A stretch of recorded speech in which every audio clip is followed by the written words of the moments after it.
Zee 24 तास एक पाऊल पुढे. नमस्कार. हार्ट टू हार्ट या मुलाखतींच्या विशेष कार्यक्रमात आपलं स्वागत. आज आपण भेटणार आहोत एका वेगळ्या व्यक्तिमत्वाला. तो एक दर्जेदार कसदार अभिनेता आहे, एक संवेदनशील माणूस आहे. 8 भाषा आणि 60 चित्रपट मराठी हिंदी अशा भाषातले हे सर्व करताना त्यांनी आपली गुणवत्ता कायम राखलेली आहे. अनेक राष्ट्रीय पारितोषिकं त्याला मिळाली आहेत. त्याहीपेक्षा आपलं संवेदनशील मन जपत त्यानं आपलं सामाजिक भान वारंवार दाखवलेलं आहे. समाजाशी निगडीत असणाऱ्या अनेक प्रश्नांवर त्याचं मत नेमकं काय असतं याची उत्सुकता आजच्या तरुणाईला जशी असते तशीच प्रौढांनाही असते. सखोल चिंतन करणारा एक विचारवंत नट म्हणून ज्याच्याकडे आपण पाहतो तो म्हणजे माझा अत्यंत जवळचा मित्र अतुल कुलकर्णी. अतुल, तुझं स्वागत. प्रेक्षको, या मुलाखतीत अतुलचा उल्लेख मी अहो जाओ असा करणार नाही, कारण गेले 25 वर्ष अतुल हा माझा अत्यंत जवळचा मित्र आहे. अतुल, तुझा जन्म बेळगावचा आणि तू वाढलास सोलापूरमध्ये. बेळगाव ही तर कानडी मराठी वादाची भट्टी, त्याहीपेक्षा सुद्धा अनेक कलावंतांचं माहेर घर बेळगाव होतं. तर त्यामध्ये सोलापूर हे एक मिश्र संस्कृतीचं गाव होतं. त्यावर कानडी, तेलुगू, मराठी अशा तिन्ही भाषांचा संकर प्रभाव त्या ठिकाणी झालेला होता. कसं होतं तुझं बालपण? बालपण सर्वसामान्य म्हणे असंच होतं. म्हणजे काही खूप वेगळं नव्हतं. थोडासाच वेगळा काही फरक असेल तर माझ्या वडिलांचा व्यवसाय होता, म्हणजे ते नोकरीमध्ये नव्हते. आणि आमच्या घरातली कुणीच व्यक्ती नोकरी या अर्थाने नव्हते. माझे काका डॉक्टर आहेत, CA आहेत वगैरे वगैरे. अभिनेता कोणी नव्हतं? नाही नाही नाही, अजिबात नाही. म्हणजे प्रोफेशनली. तर त्यामुळे तो एक थोडासा जर फरक आपण म्हटला, आणि मग त्याने येणारे एक छोटेसे जो फरक असतो, कारण 10 ते 5 नोकरी न करणारे जर लोक असतील तर एक थोडासा फरक जो पडतो तसा. पण अदरवाईज मला असं वाटतं की एक सर्वसामान्य बालपण असेल त्याच पद्धतीने माझं बालपण गेलं. फार काही त्याच्यात खूप मोठे चढउतार नव्हते. एक सुखवस्तू ज्याला म्हणता येईल अशा पद्धतीचं बालपण गेलं. सोलापुरातल्या संमिश्र संस्कृतीचा तुझ्यावर काय परिणाम झाला? काय आठवणी आहेत त्या काळातल्या? कारण त्या काळात गिरण्या बंद पडायचा काळ सुरू झालेला होता. एक गोष्ट, तू आता बेळगाव आणि सोलापूर एकदम समोर आणलास आणि हा विषय तू आणलास, त्यामुळे मला पहिल्यांदाच मी त्याविषयी विचार करतोय. इतका फरक आहे. बेळगाव हे गाव म्हणूनच खूप पहिल्यापासून एक काय म्हणूया त्याला की सुखवस्तू आणि एक बऱ्यापैकी हे, आणि जे एकदम कॉन्ट्रास्ट सोलापूर. आणि गिरण्या वगैरे बंद पडल्या त्याच्यानंतर जास्त गरिबी तिथे आली, अर्थात त्यामुळे बकालपणा आला वगैरे वगैरे, असा तो एक काळ होता. मला असं वाटतं की मला ही दोन्ही जगं बघता आली जवळनं. पण एक अत्यंत महत्वाची गोष्ट अशी की ही जी एक संमिश्र संस्कृती तू मगासपासून म्हणतोयस, जी इतकी महत्वाची आहे. म्हणजे एक उल्लेख करायचा, हरिभाई देवकरण शाळेमध्ये मी होतो. आमच्या वर्गामध्ये आमच्या शाळेत जो शिपाई काम करायचा त्याच्या मुलापासून, तुकारामच्या मुलापासून ते आमच्या कलेक्टरच्या मुलीपर्यंत किंवा आमचे एक मोठे सर्जन त्यांच्या मुलीपर्यंत, असं सगळेजण आम्ही एका वर्गात असायचो.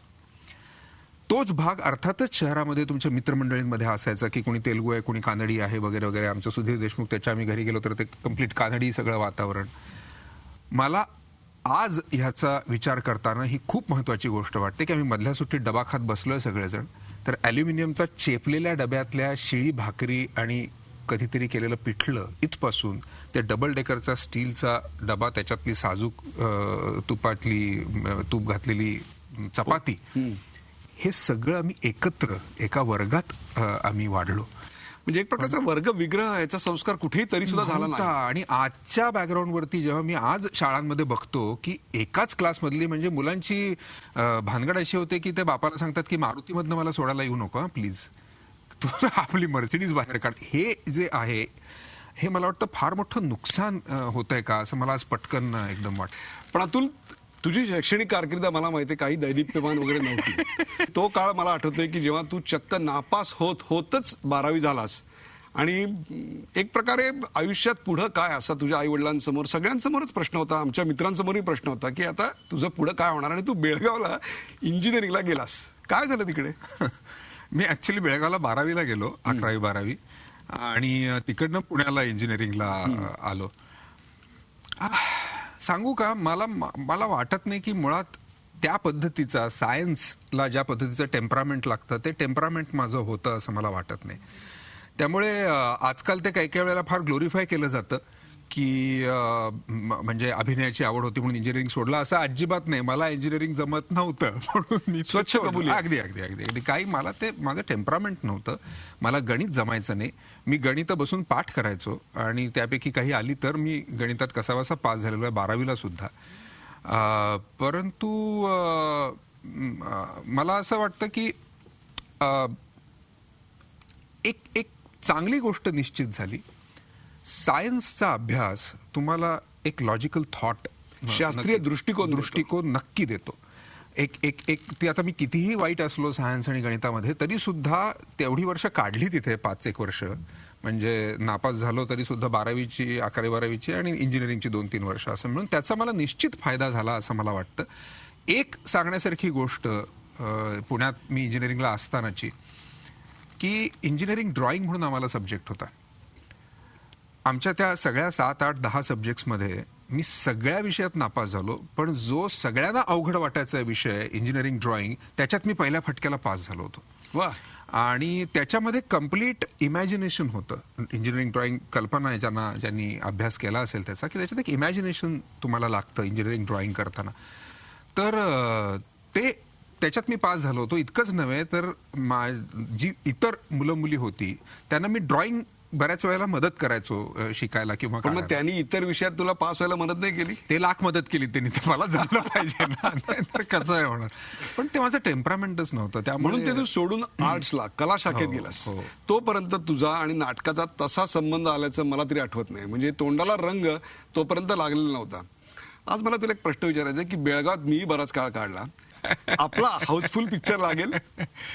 नाही, मला ह्या गोष्टीचं नेहमी खूप म्हणजे गंमतशीर फिलिंग येतं. सोलापुरात गेलो आणि आमच्या भागवत चित्रमंदिरमध्ये जरी त्या 4 थिएटरच्या महाराष्ट्रातलं पहिलं मल्टिप्लेक्स ऍब्सोल्युटली आणि किती जुनं केवढं ते. तर तिथे 1982-83 ला तिकडे आपण एकत्र पिक्चर पाहिलं. हो, अगदी अगदी अगदी. आपली पहिली भेट तिकडेच झाली होती, भागवतच्या इथे खाली. होय. मला आपली ह्याच्यामध्ये झालेली भेट खूप आवडते. सेवा सदन शाळेमध्ये झालेली भेट आठवते मला. तू रिहर्सलला आला होतास तेव्हा. एनिवे, तर ह्या गोष्ट नक्कीच गंमत वाटते की आणि एस्पेशली जेव्हा मी खाकीचं शूटिंगला पहिल्या दिवशी गेलो आणि अमितजींना भेटलो त्यावेळेला म्हटलं, अरे ह्या माणसाला आपण सोलापुरात पडद्यावरती बघितलेलं आहे, बेळगावात पडद्यावरती बघितलेलं आहे, ह्या माणसाबरोबर आपण काम करतो आहे आज. त्याच्याकडनं अभिनयाची शाबासकी मिळवतोय. पण फारच गंमत वाटते. हा कलेचा संस्कार तुझ्यावर कोणी केला? कारण सोलापूरने अनेक चांगले नट दिग्दर्शक दिले. जब्बार पटेल हे त्यातलं एक नाव आहे. कोणी पहिल्यांदा कलेचा संस्कार तुझ्यावर कोणी केला आणि तो कसा झाला?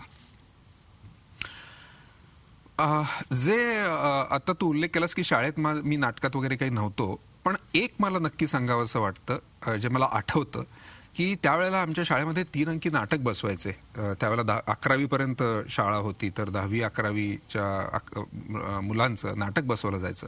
त्या रिहर्सलला मी नट जितके वेळेवर येत नसतील तितक्या वेळेवर मी जाऊन रिहर्सल्स पाहायचो त्या नाटकांच्या. आणि मला एक का माहिती नाही पण एक त्याचं अट्रॅक्शन होतं असं एक आठवतं मला, ज्यावेळेला मी 6वी-7वीत असेन वगैरे वगैरे. नंतर जेव्हा मी सोलापुरात आलो आणि दयानंद कॉलेजमध्ये BA ला ऍडमिशन घेतली इंजिनिअरिंग सोडून आल्यानंतर, त्यावेळेला पहिल्यांदी मी स्टेजवरती कॉन्शियसली गेलो असं म्हणायला हरकत नाही. म्हणजे मी नुमवी शाळेत असताना जसं बाई उभं करतात तसं मी काहीतरी 7 रंगांचं नाटक वगैरे केलं, पण त्याला फारसा अर्थ नाही, कारण ते काय जसं गणपूर्ती लागतात तसं ते असणार. परंतु पहिल्यांदा कॉन्शियसली मी दयानंद कॉलेजमध्ये. कुठलं नाटक होतं ते? कथा दिनूच्या मृत्यूपत्राची नावाची एकांकिका होती रमेश पवारांची. आणि कम्प्युटर मॅरेज नावाचं आमच्याच कॉलेजमधल्या सरांनी आणि मॅडमनी लिहिलेलं एक स्किट होतं. ते दोन्ही केलं होतं आणि इतकं प्रचंड मोठं कॉलेज, आम्हाला 2 शोज करायला लागायचे. आणि तिथे पहिल्यांदी मला काय म्हणूया, वाघाला जसं रक्ताची चटक लागते तिथे तशी मला चटक लागली दोन्ही दृष्टीने. एक म्हणजे मला अभिनय आवडतो आहे हे मला कळलं की हा प्रकार मला मुळात आवडतो आहे हे एक. आणि एक उदय फार महत्वाची गोष्ट आहे, कम्प्लीट फेल्युअर. 12वीत नापास इंजिनिअरिंग सोडून आलेलं, माझ्या बरोबरची सगळी हुशार मुलामुलींची बॅच सगळे मेडिकलला आहेत, इंजिनिअरिंगला आहेत. माझी बहीण स्वतः अत्यंत हुशार. ह्या सगळ्या बॅकग्राऊंडवरती हा सोडून आर्ट्स करायला आलेला विद्यार्थी त्या काळामध्ये, या सगळ्या बॅकग्राऊंडवरती एक रेकग्निशन मिळणं, एक ओळख तुम्हाला खाटकन मिळणं आणि एक ग्लॅमर मिळणं, आणि ते सुद्धा त्या शहरापुरतं, त्या कॉलेजपुरतं का ना, लोक तुला ओळखायला लागली. म्हणजे मला दुसऱ्याच दिवशीचा प्रसंग आठवतो. मी एकांकिका केली, सोलापूरमध्ये रिक्षांचा संप होता आणि मी आपल्या विजापूर वेसेच्या तिथल्या ह्याच्यात उभा होतो. मला 7 रस्त्याला जायचं होतं आणि मला रिक्षा मिळत नव्हती आणि मी थांबलो होतो आणि एक रिक्षा कचकन जाऊन पुढे थांबली. त्याने मला बोलवलं, शेजारी बसवलं, कारण संप होता. आणि तो म्हटला, काल नाटकात होता ना? तो अक्कलकोटचा का कुठला तरी तिथल्या आजूबाजूच्या खेड्यातला होता रिक्षावाला, जो दिवसा सकाळी कॉलेज करायचा आणि बाकी दिवसभर रिक्षा चालवायचा. त्यांनी नाटक बघितलेलं होतं आणि त्यांनी मला तिथे नेऊन सोडलं. अर्थातच पैसे घेतले नाहीत. हा माझा ग्लॅमरला पहिला मला मिळालेली, म्हणजे खऱ्या अर्थानं तुझा पहिला चाहता तो अनाम रिक्षावाला होता, की ज्यांनी पहिल्यांदा अतुल कुलकर्णी अभिनेता म्हणून तुझ्या पसंतीची पावती फाडलेली होती. अगदी अगदी अगदी. आणि या दोन्ही गोष्टी महत्वाच्या असतात आमच्या क्षेत्रामध्ये. जितकं तुम्हाला अभिनय आवडणं, कलेबद्दलचं काय व्हॉटेव्हर जे काय तुम्हाला आवड आहे ती, परंतु ग्लॅमर हा एक खूप मोठा महत्वाचा भाग आहे जो अजिबात नाकारता कामा नये. झी 24 तास एक पाऊल पुढे.